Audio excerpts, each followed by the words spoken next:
Les histoires inventées de Colinou et Papouni. Avec papa, on vous partage les histoires qu'on imagine avant de s'endormir.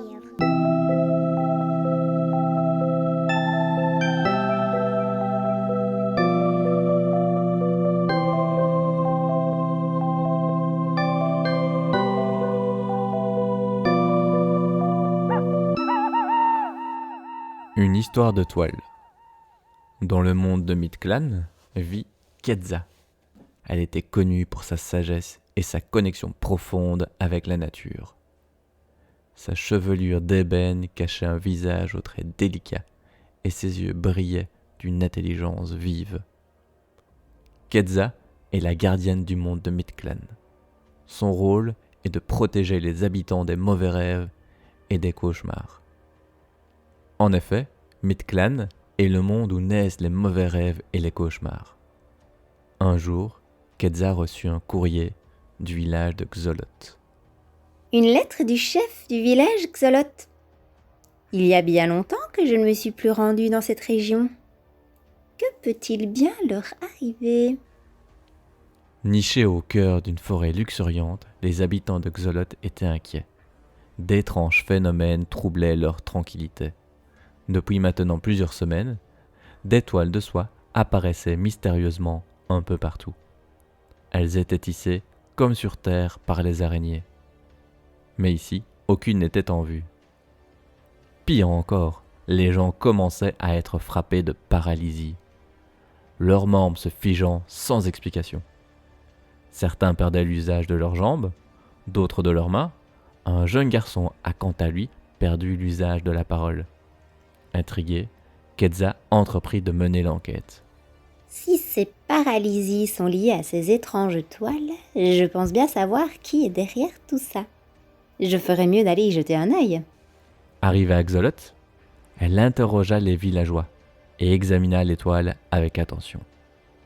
Malgré ses efforts, elle ne trouva aucune réponse claire à ce mystère. C'est curieux.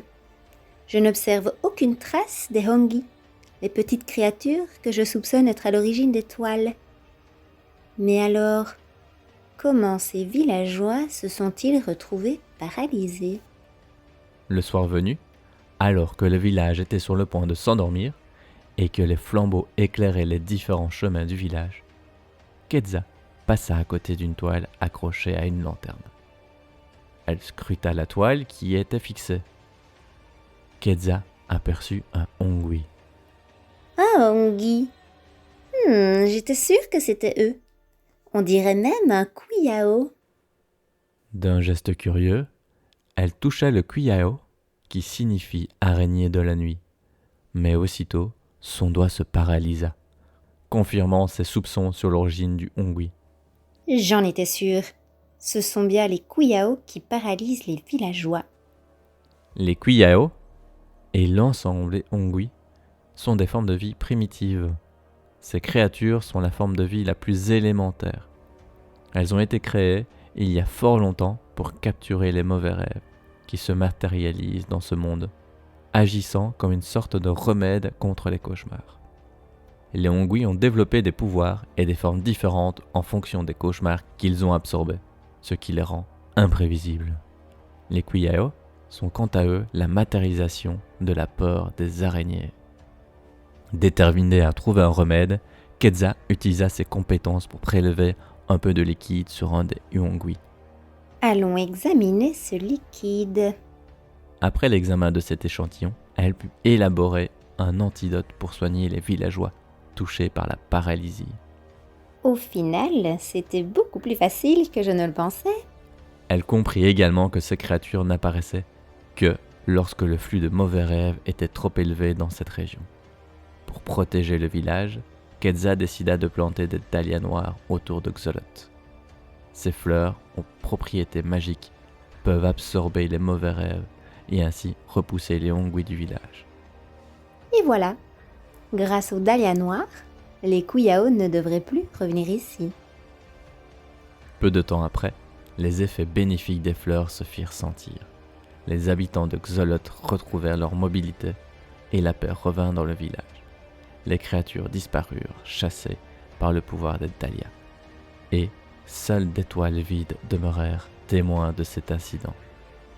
Grâce à l'intervention de la gardienne Kedza, Xolotl retrouva sa quiétude.